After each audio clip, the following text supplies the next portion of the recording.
we talked about this with Pinder last week when he was on our show, that for the Canucks, the big gaping hole is right side defense, second pair right side, because we anticipate Philip Roenick playing with Quinn Hughes again this year.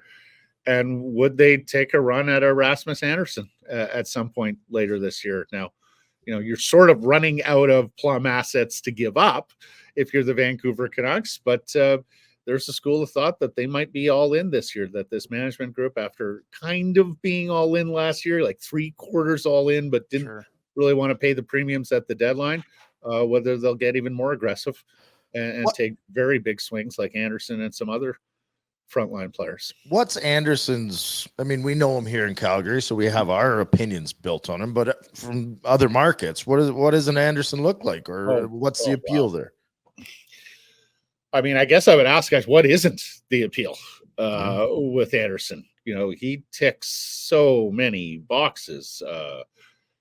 Right side guy, plays heavy minutes, good defensively, good offensively, great contract.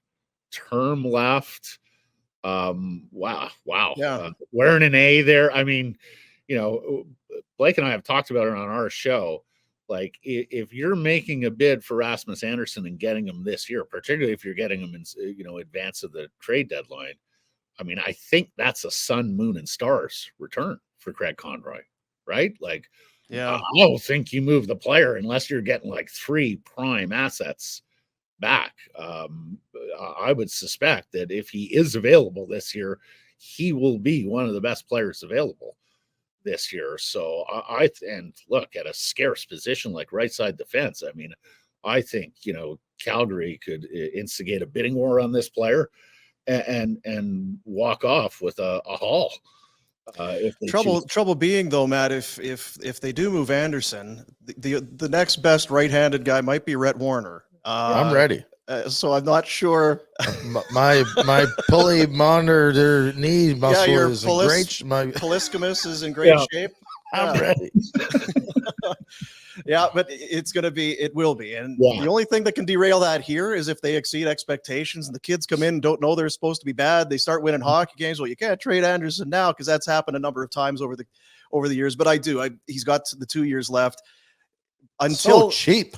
Until he is traded or leaves as a free agent. It's going to be talk about when and how much do you get for Rasmus. Well, and you just hit it, Rhett. Like, he's 4.55.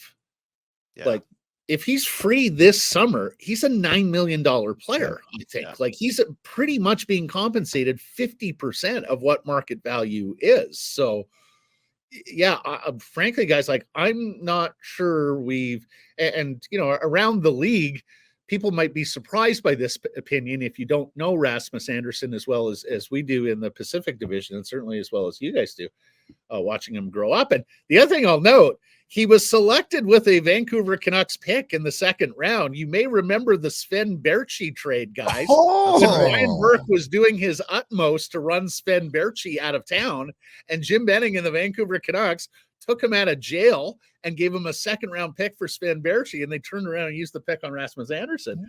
But a lot of people around the league would probably not understand when we say that this is a player that, if he goes to market, will have had few peers, I think, on the trade block in recent memory here.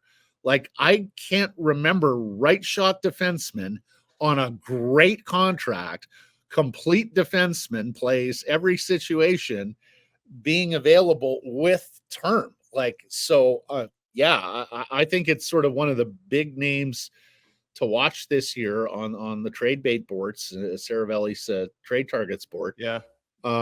Because I just think, and 27. That's it. Like, again, he ticks every box. Like, there's really no wart on the player. So I mean, I would not be surprised to see him as a best available player on the trade block all year. Hey guys, thanks for watching. Be sure to check out more of our content right here on the Flames Nation YouTube page. We had a bunch of great long form interviews. You can check out some videos we've done as well outside of the studio. And of course, if you want more writing or merchandise stuff, flamesnation.ca or nationgear.ca. Appreciate you watching.